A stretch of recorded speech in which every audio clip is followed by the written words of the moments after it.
And like you mentioned before as well, pregnancy resource centers often get demonized as anti-choice, anti-women places, when in reality, the bulk of their work is giving out free diapers and baby clothes to stressed out families. And it's so important to highlight what is actually going on at these places.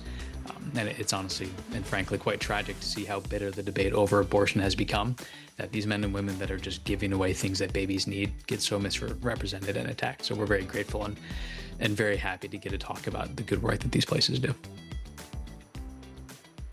Welcome to the Napa Legal Podcast. I'm Frank DeVito, Senior Counsel and Director of Content at Napa Legal.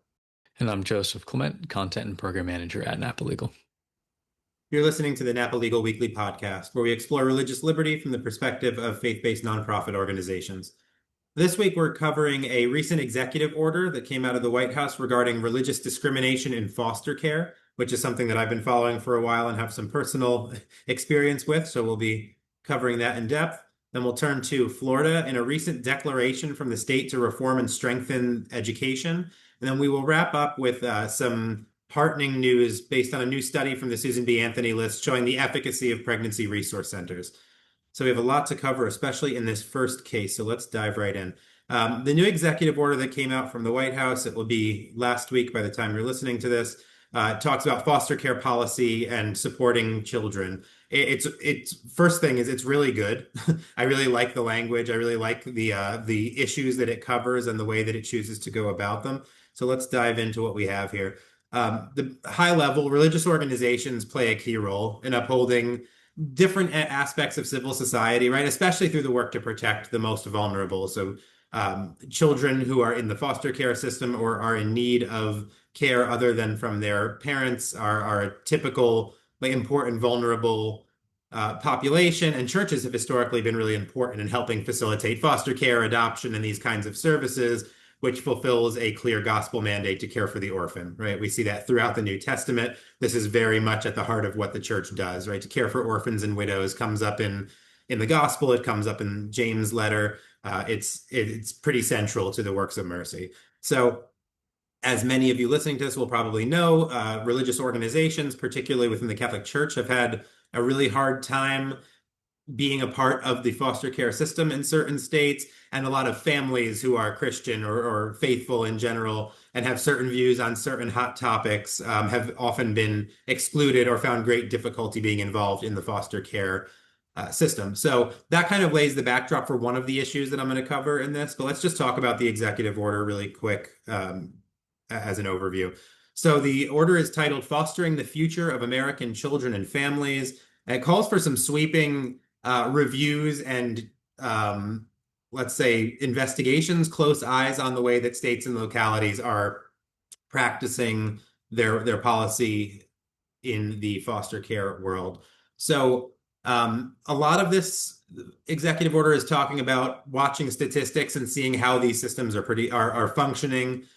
There's a lot about effectively using federal and state funds to prevent abuse, form permanent families, and assist the children both when they are in foster care or in need of foster care placements, and also once they age out of the foster care system and need continuing support as adults.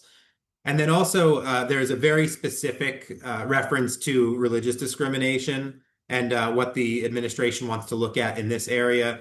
And so the last part of the executive order says that in order to provide more chances for children to find the best foster homes, the order wants to maximize partnerships with Americans of faith. So it directs several executive agencies to take action against government policies or regarding funding decisions when those policies and agencies prevent religious organizations and religious families from participating in federally funded foster care programs solely based on their religious or moral beliefs. So as I've said, if you follow these kinds of issues, the direct or the indirect exclusion of faith-based families and faith-based organizations from foster care and adoption has been a major problem and an ongoing one for quite some time.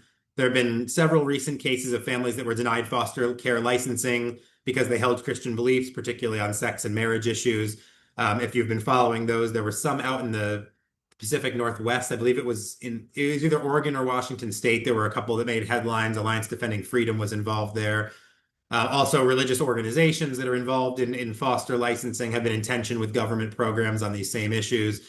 most famously in the 2021 Supreme Court case, Fulton versus City of Philadelphia, where, by the way, the court held that, and I'll quote this, the refusal of Philadelphia to contract with Catholic Social Services for the provision of foster care services, unless Catholic Social Services agrees to certify same-sex couples as foster parents, violates the free exercise clause of the First Amendment.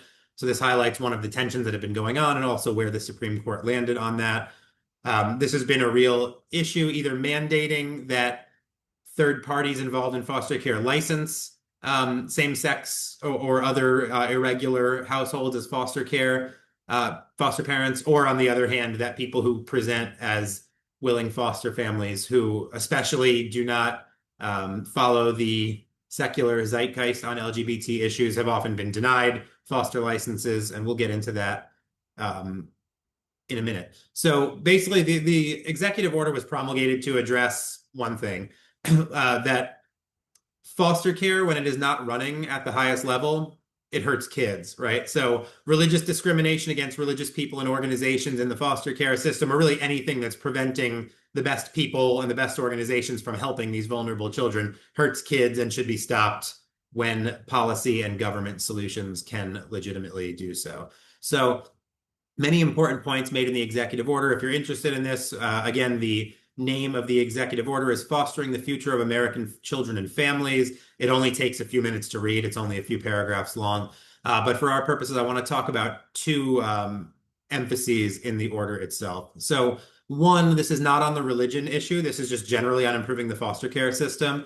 The executive order talks about wanting to encourage and fund better tracking of data to, and I'll quote here, reduce unnecessary entries into foster care, decrease the time between reports of child maltreatment and investigations, reduce child injuries and fatalities caused by caregiver neglect and abuse, increase caregiver recruitment and retention, improve caregiver and child matching, reduce placement disruptions, decrease the average time that children spend in foster care, accelerate permanent placement for children, and increase partnerships and collaborations with appropriate non-governmental entities, including faith-based organizations. So there's a lot here, but I want to point this out. So I worked in children and youth. I was an attorney for a children and youth agency. And the reality is, on one hand, there's obviously a high-level familial, cultural, societal problem when you have drug addiction and other reasons for neglect and abuse or lack of care for children.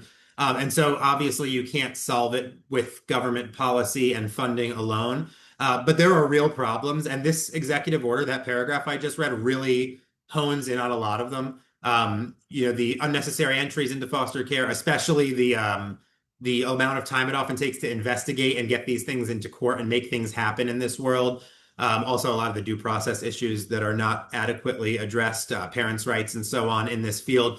A lot of these things actually can be fixed with policy and especially with funding. I've been in the trenches here. Many of these agencies, the workers are overworked and they're underfunded. As a result, investigations take too long. Children in particular cases fall through the cracks. Appropriate foster placements are often hard to find. And so kids end up in group homes or in less than ideal foster care placements. And obviously, children suffer in the process of this. So no easy fixes. There's a big cultural problem. But I can tell you firsthand, money is absolutely a problem here. Caseworkers, like the social workers who are on the ground visiting homes, doing this work, most agencies don't have enough of them. That's obviously a funding issue. When I was working in children and youth not too many years ago, you could pretty much make more money going and working in an Amazon warehouse than you could being a social worker who is seeing terrible family situations every day, right? It's brutal work. There are not enough of them. They have too many cases and it's hard to keep people. They burn out. They'd rather work somewhere less stressful for more money. And then on the attorney side, most of these agencies, again, they're underfunded. The attorney positions generally do not pay enough. And so, like a lot of government attorney issues, you don't get paid enough. And so eventually lawyers burn out.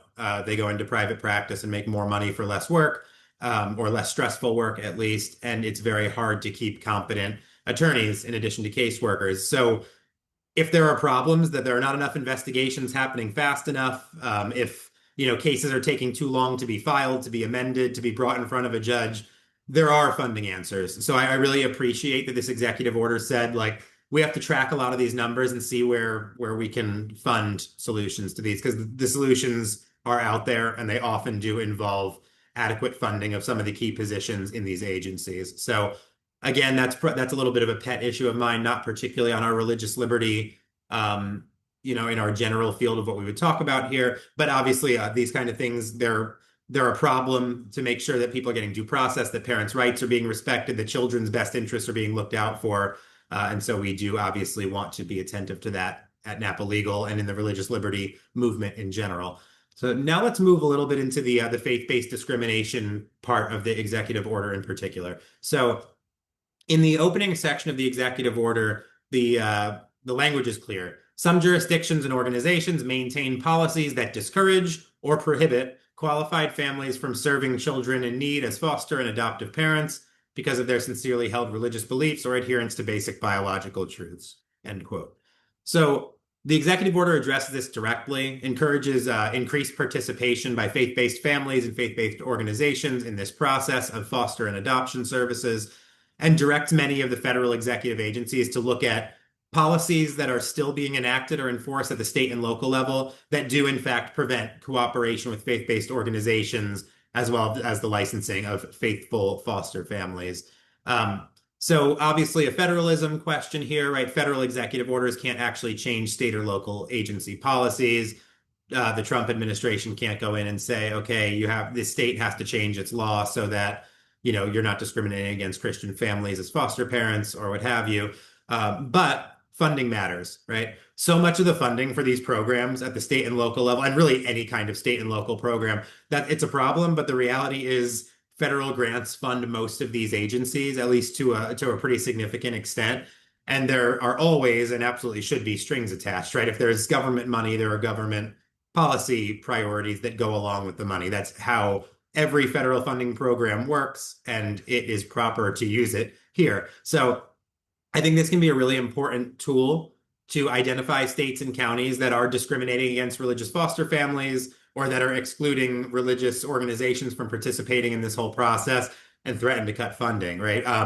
A lot of this can be done under the precedent of cases like Fulton versus City of Philadelphia and say, hey, discrimination on these religious issues is unlawful. The Supreme Court has weighed in. This is a free exercise violation. If we see things like this going on at the state or local level, we're going to come in and we're going to threaten to cut federal funding.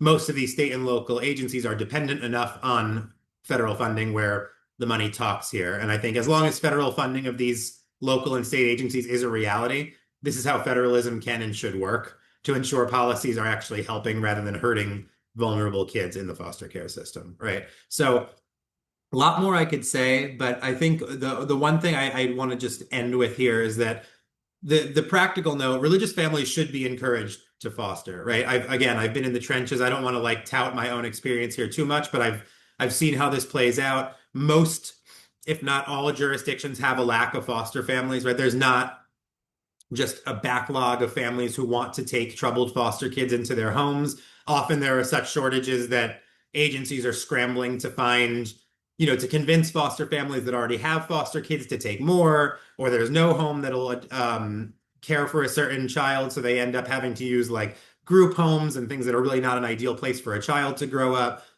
There are Christian families who should be, and religious families in general, that tend to be loving homes with married couples that want children in their house. They're often the best of the best for foster care situations. And again, there are not enough foster families. So to me, common sense, you want religious people who are interested in fostering to be encouraged to, in fact, foster.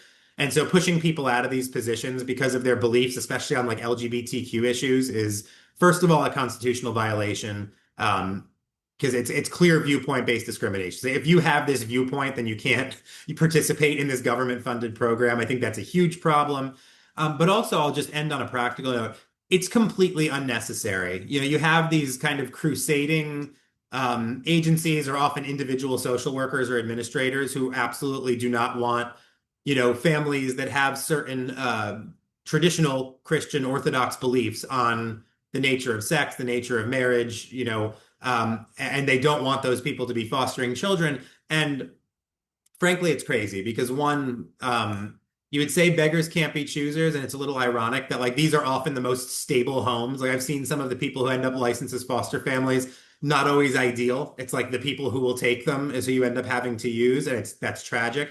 So when you have, again, Christian families with loving, stable homes, to exclude them because of their viewpoints on LGBT issues is madness. But it's also completely unnecessary because what you'll hear often from opponents of these families is like, well, what if a child has, is questioning their gender identity or identifies as one of the letters, right? LGBT, what have you. We can't just like allow families who are intolerant of those lifestyles to have these kids. I'm sorry, complete non-issue, because on the ground, there's not just a random cue that matches a random family to a random child, right? It's not like, okay, well, Smith family, you're up next for a kid. We have this 15-year-old boy who identifies as a girl, so we're going to put you here. Oh, that's a bad fit. So it's not how the system works. Social workers know who's on the list of open foster families who would take children. They know what age, they know the religious inclinations, they know the financial situation, they know if there are other kids in the house and who would be an appropriate placement.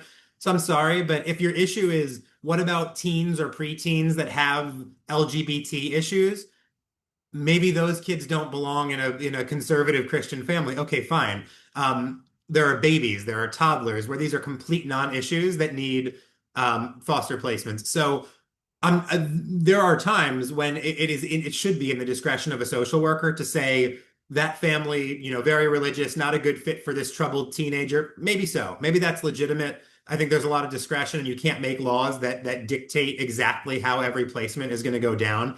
But to categorically exclude normal, loving, healthy Christian families from this process because of beliefs they hold that are largely irrelevant to most of the kids that they could be fostering, completely unnecessary, completely unacceptable. It's something I've been passionate about for years. I'm so glad to see an executive order coming from the White House addressing that this is something that needs to be fixed, because the end point of this is that this is hurting children. So I've said enough. Joseph, anything to add here? Yeah, Frank, like you said, your life before Napa Legal certainly lends you to some very valuable insights on foster care and all these different issues going on. So thank you for walking through that and bringing that to the table. You had mentioned very rightly the Fulton precedent, which I want to spend just a minute or two on to explain a little bit more about kind of how that interacts with this executive order here. And I'm sure some of our audience is pretty familiar with kind of all the workings of that case. But for those who aren't, you might think that based on that Fulton decision, an order like this is unnecessary, right? If the Supreme Court already decided, well, City of Philadelphia violated the Free Exercise Clause by refusing to contract with Catholic social services based solely on this LGBTQ issue. Supreme Court already decided that. Why do we need to have an executive order that says some similar things? And part of the reason is because that decision hinged largely on a particular way that Philadelphia's policy worked in the city policy that let the city agency not contract with CSS. The commissioner of whatever agency it was had pretty large discretionary powers. Basically, the policy said that they can reject families that disagree with the government's gender ideology unless, pulling from the policy here, an exception is granted by the commissioner in his or her sole discretion. So basically, whoever was in charge of this agency that partnered with nonprofits, they could say, kind of based on their own beliefs, oh, this person is exempted and it doesn't apply. Now, we brought up before the Smith decision, which, again, most people are probably familiar with, but the Smith test permits certain burdens on religious liberty if those burdens are neutral and generally applicable. And in this case, since it was not generally applicable, it was a discretionary exemption. It's not applying across the board. One person has sole power to say yes or no if it applies. The court struck down Philadelphia's policy. In Justice Alito's concurrence, he pointed out that if Philadelphia were to just eliminate the discretionary powers, they might be able to keep their policy under current law. So the court didn't say that states have to partner with religious organizations in foster care systems in Fulton. If you just kind of read the first sentence, as somebody who is unfamiliar, you need to dive into and see, well, what the court actually reasoned that. That states in some circumstances might still be able to have these discriminatory policies, excuse me. And I believe, however, you can make the argument from other precedents that if a state starts to partner with nonprofits, they can't exclude religious organizations. But regardless, because of the way that Fulton was decided, this executive order is very necessary. And we need to continue seeing things like this to protect the capacity of religious organizations to take care of kids in these situations. Great. So with that, we'll move into the Florida State Board of Education's recent unanimous decision to adopt the Phoenix Declaration. So worth pointing out, this is the second week in a row we've seen a new initiative in the state. So we're very happy to see more creative solutions coming from some policymakers and leaders. Last week, we talked about Texas's new constitutional amendment that protected parental rights. So very glad, A, to have some fresh content, and B, also to see some new solutions coming from the states. So I mentioned this, the Phoenix Declaration. What is this declaration? This is basically a set of values to guide the government's role in administering an educational system. So it's a project spearheaded by the Heritage Foundation. The Declaration itself has a lot of co-drafters and signatories from a pretty broad range of backgrounds. Ryan Anderson from EPPC was listed. Oklahoma's Governor Stitt, whom we mentioned a few times, is a great defender of faith and freedom in Oklahoma. The Coalition for Jewish Values, both Robert George Evan and Kevin Roberts signed on. So it's a very, very big group of people that have signed on to this. But Florida is the first state to officially adopt it in their educational system.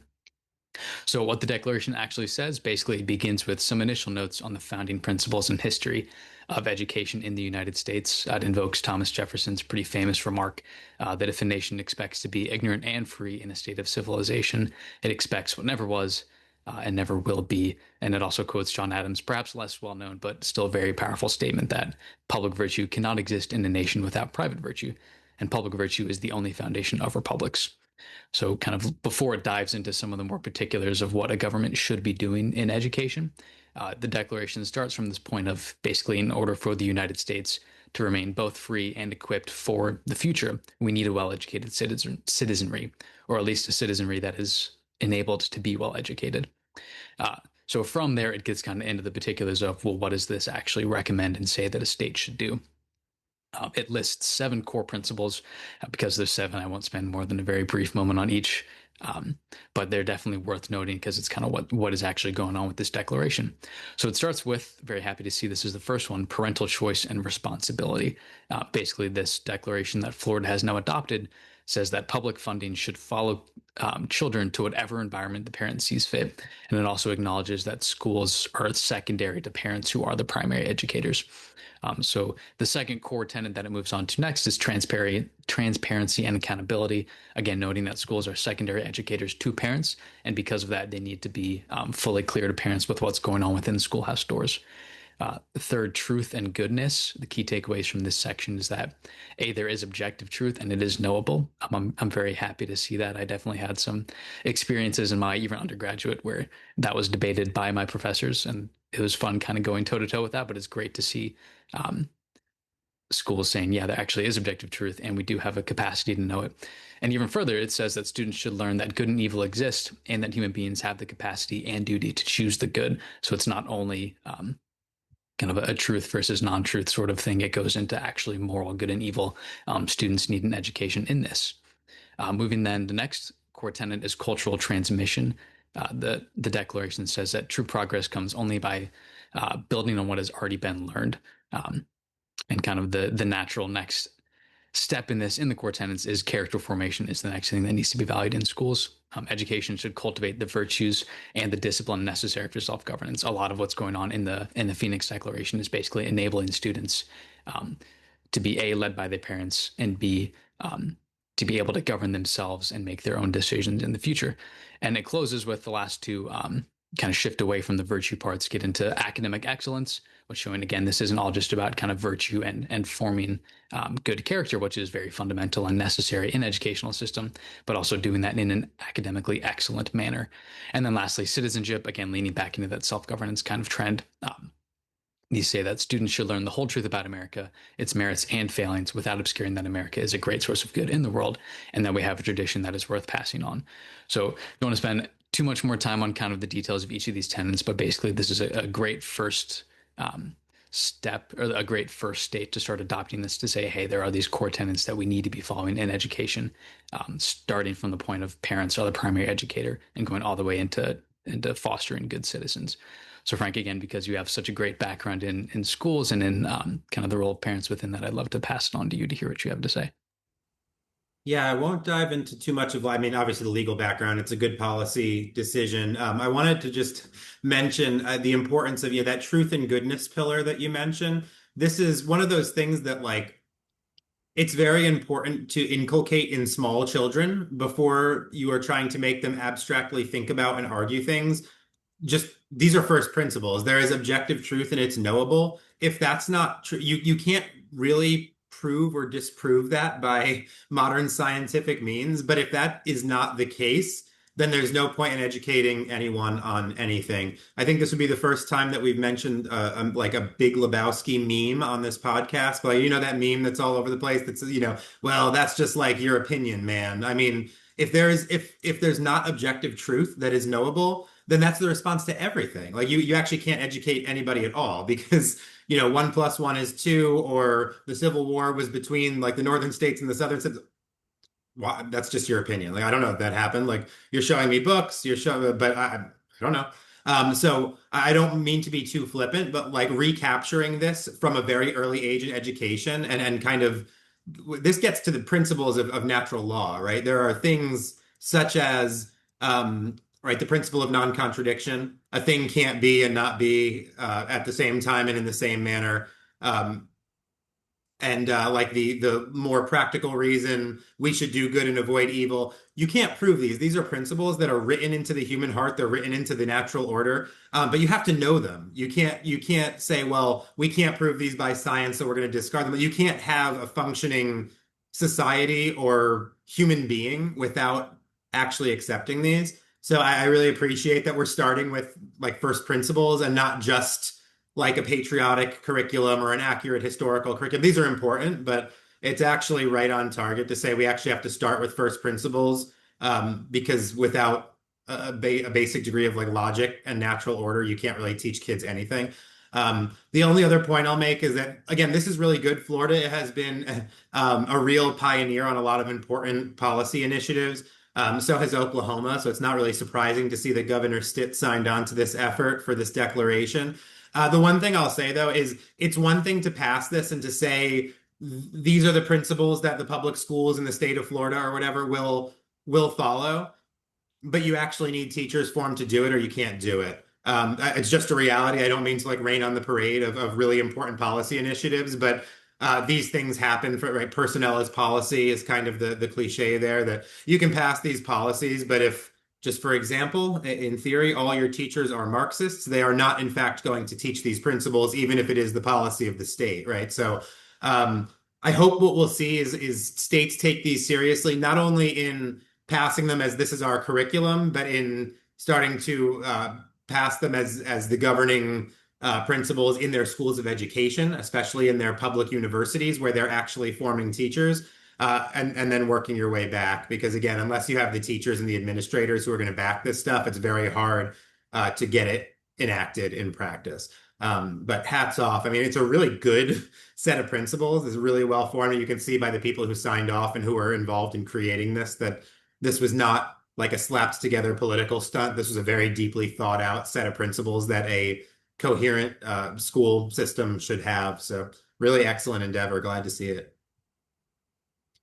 All right. And note bene here, this is not going to take too much time, but we just wanted to kind of, it's always nice to end these episodes sometimes after we dive into big issues to just highlight something that we think is worth covering. So our last note here, the new study shows the impact of pregnancy resource centers across America. Most of our listeners are probably familiar with the Susan B. Anthony list. They recently published a report looking at some stats from last year about the work of pregnancy resource centers across the country. The report, if you're interested in looking it up, it'll be in our weekly email, but it's called Rising to the Occasion with Unwavering Care. And it looks at the nearly 3,000 pregnancy resource centers in America, notes that they provided last year over $450 million in free services to new mothers and families in calendar year 2024. So breaking down some of the stats, these centers provided over 630,000 ultrasounds, millions of diapers, baby wipes, outfits, and over 1 million new patients were served, including 24,000 who received post-abortion support. The survey noted that 98% of patients were satisfied with the care that they received from these pregnancy resource centers. It's worth pointing out because, for one, these centers clearly have a huge impact on women and on new babies.